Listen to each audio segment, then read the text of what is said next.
बड़ो बहू, मुझे लगता है कि ये छोटोन इतने दिन से कह रहा है ना कि माँ मैं शादी के लिए तैयार हूँ। ये बोल के हम सब लोगों को घुमा रहा है। नहीं माँ, आजकल घर में बहुत झमेले चल रहे हैं, वो उसी में फंसा हुआ है। अरे नहीं बड़ो बहू, ये छोटोन की फितरत को मैं अच्छे से जानती हूँ। हाँ, शादी करने से डरता है वो। हाँ? अरे बीवी का खर्चा कैसे उठाऊंगा, ये सोचकर उसने अभी तक शादी नहीं की। अब मीनू शादी करने के लिए तैयार है तो छोटोन टाल रहा है। अब छोटोन शादी क्यों टाल रहा है, ये पता करने का तरीका आप ही बताइए। आज मीनू आएगी ना, तो मीनू और छोटोन से सीधा सवाल कर लेंगे। हाँ, ये सही है।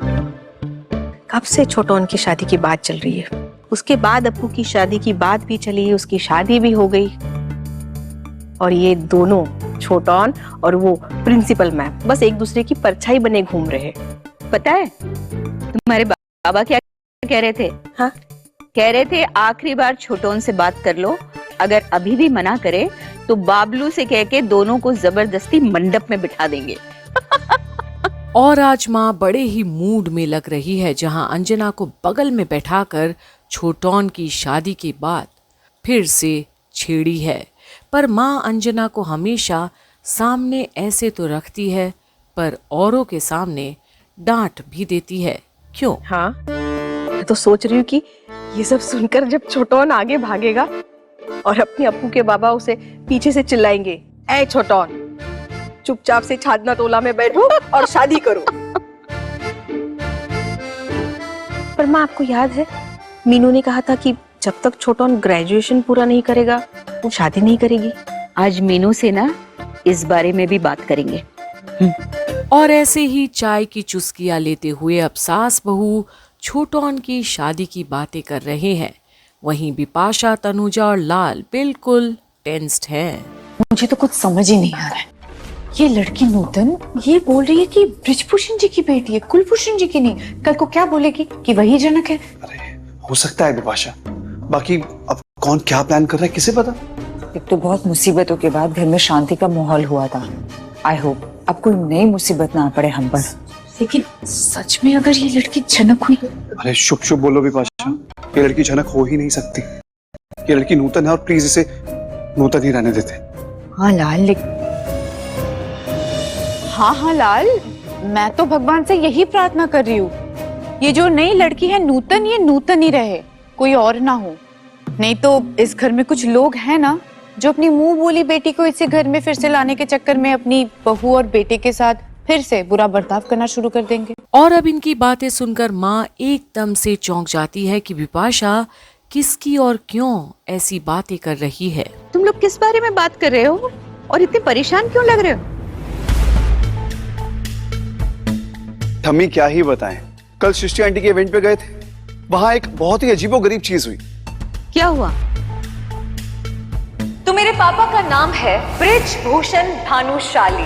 अपने ही भाई का नाम चुराया, उनकी पहचान चुराई। अरे उनकी पहचान चुराकर, उनका नाम चुरा के गलत फायदा उठाया उन्होंने, उनकी पोजीशन का, उनकी पावर का।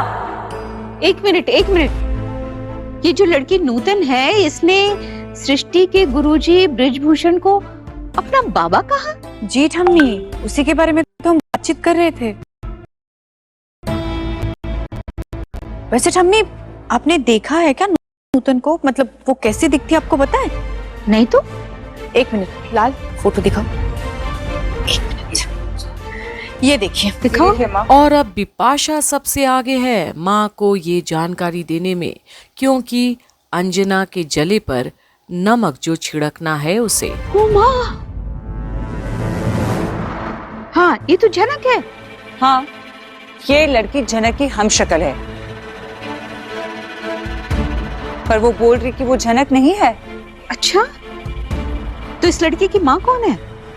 पता नहीं ठम्मी, लेकिन हाँ, अगर ये लड़की जनक है तो जो लोग इस घर में जनक को अपनी बेटी का दर्जा देते हैं, उस लड़की ने एक बार भी उनके बारे में पूछा तक नहीं, नाम तक नहीं लिया, मुड़कर भी नहीं देखा। हैरानी की बात है ना? माँ मुझे किचन में बहुत जरूरी काम है, मैं वो कर। अरे बड़ो बहू बैठो, मीनू आने वाली है। हाँ हाँ माँ बैठिए ना, देखिए कितनी इंटरेस्टिंग डिस्कशन चल रही है यहाँ पर, अब मिस कर देंगी। देखो पिछले दिनों तुम पिछले लोग दिनों में क्या माँ, आप क्या कहना चाह रही हैं? दादा, अभी के अभी बिपाशा को सॉरी बोलिए। बिपाशा मत जाओ, मैं रिक्वेस्ट कर रहा हूँ, रुक जाओ। क्या हुआ बड़ो बहू? कुछ नहीं माँ, मैं अभी आती हूँ। तुम बैठो बड़ो बहू। अरे बैठो, बाद में कर लेना, बैठो बैठो। और अब अंजना माँ से बिपाशा लाल के व्यवहार के बारे में आगे क्या बोलती, जहाँ इतनी बड़ी कांड हुई थी घर पर माँ आज अंजना को नहीं जाने दे रही। क्यों? क्या सिर्फ इसलिए क्योंकि अब छोटोन और मीनू के लिए वही एक आगे रह सकती है, उनकी बातों से सहमति रख सकती है। तो अब क्या कह रहे थे तुम लोग? हमें ज्यादा कुछ नहीं पता। अब तक तो इतना ही जानते थे कि झनक सृष्टि आंटी के मायके में एक नौकरानी की बेटी थी। वो नौकरानी उर्वशी जी और सृष्टि आंटी आपस में दूर के रिश्तेदार थे। अब कुछ दिन पहले झनक की मौत हो गई और झनक की मौत के तुरंत बाद ये नई लड़की नूतन कहीं से आ गई, हूबहू झनक जैसे दिखने वाली, झनक की हमशक्ल। और ठम्मी सिर्फ झनक की हमशक्ल नहीं, सृष्टि जी के गुरुजी बृजभूषण जी, उनके भी हमशक्ल आ गए हैं। पर अब ये बातें सुनकर माँ की तो जैसे पैरों तले जमी खिसक गई हो। आखिर क्या है इस नूतन नाम की लड़की का राज? क्यों बनी है वो इतनी बड़ी रहस्यमय? कहीं से अचानक से ये दोनों टपक पड़े हैं। अब वो लोग क्लेम कर रहे हैं कि वो दोनों बाप और बेटी है। अब आगे पता नहीं क्या क्या बोलेंगे। अब अगर मान भी लो कि दोनों बाप बेटी है, तो वो लड़की हूबहू झनक के जैसी कैसे दिख सकती है? काकी माँ जुड़वा होंगी, जुड़वाओं के जुड़वा बच्चे हो सकते हैं, मतलब ऐसा सुना है ना। हाँ लाल, हो सकता है दोनों जुड़वा बहनें होंगी और एक बृजभूषण के पास रह गई होगी और दूसरी कश्मीर में उस नौकरानी के पास रह गई होगी। क्वाइट पॉसिबल, ऐसा हुआ होगा। आप लोग कुछ भी बोलो काकी माँ, मुझे पूरा शक है कि दाल में जरूर कुछ काला है। और अब एकाएक ऐसी बातें सुनकर माँ की कान तो क्या, दिल की धड़कनें भी तेज हो गई है। उनका तजुर्बा तो यही कह रहा है कि कहीं झनक जिंदा तो नहीं और नूतन बस एक बहाना है कुछ लोगों को बेनकाब करने का। पर अब जो भी हो, इसकी गुत्थी भी हम आपके सामने सुलझा कर ही रहेंगे यहीं कंप्लीट बॉलीवुड की अपडेट्स में, जहां आप देख रहे हैं झनक की सारी अपडेट्स। बने रहिए कंप्लीट बॉलीवुड पर।